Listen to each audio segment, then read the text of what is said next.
Hi, my name's Jason Ward. I'm the General Manager of Pet Funeral Services in Holywell.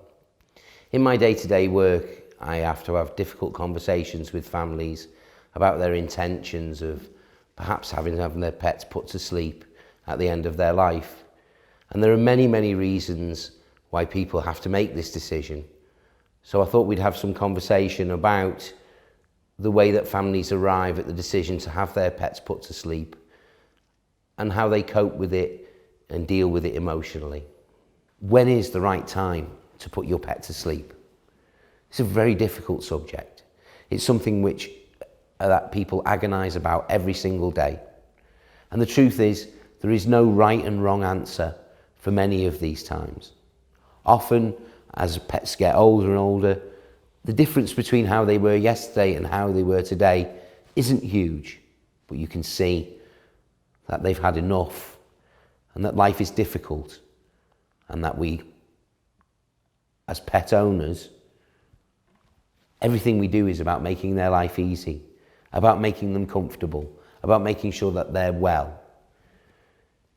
If we're not able to do these things, then perhaps we need to think about seeking the assistance of a vet and having our pets put to sleep. As a dog owner myself, I've had to make this decision on more than one occasion. It's always troubled me that we have to make these decisions and we have to sign the form and we have to confirm that these things are to be done. The decision is ours because there's always something that can be done. There is always a treatment that you could try. The decision often is not whether we can do something medically. The decision is whether we should do something medically. As people, we can live our lives in our minds. We can think about our past and what tomorrows might bring. Animals live in today, and pain and suffering and discomfort is a confusing and frightening place for animals to be. I had a very dear friend of a golden retriever called Buster.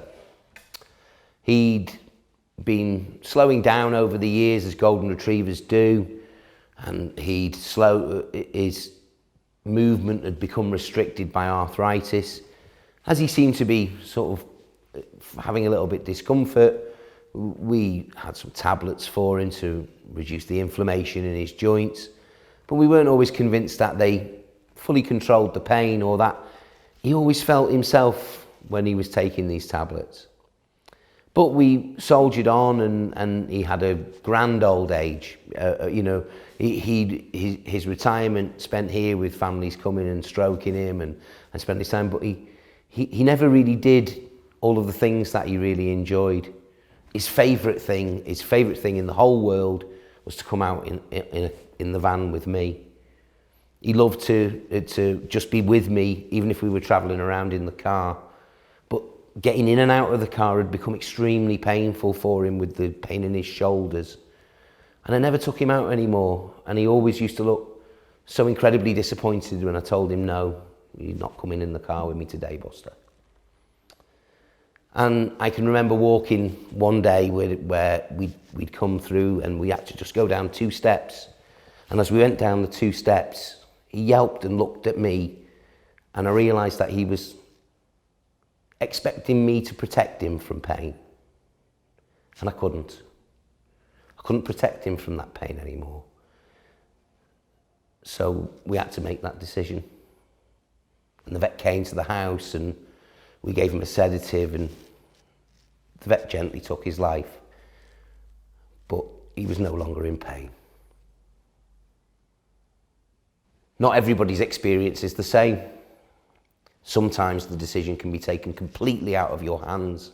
But generally, pets pass away from the same kind of illnesses that people die from: cancer and renal failure, and they can often be long and slowly deteriorating illnesses. There isn't a definite time. There isn't a one day that it's this and the next day that it's that. Your experience as a dog owner, your experience as a cat owner, lets you see that they're possibly not enjoying life in the same way that they were. When you have to make the decision, it could be completely different from somebody else's. To outwardly, your pet is no different than they were before. To anybody else who looked, would think that they were exactly the same.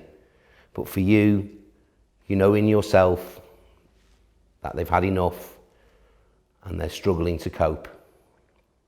And this is when we need to think seriously about making these decisions.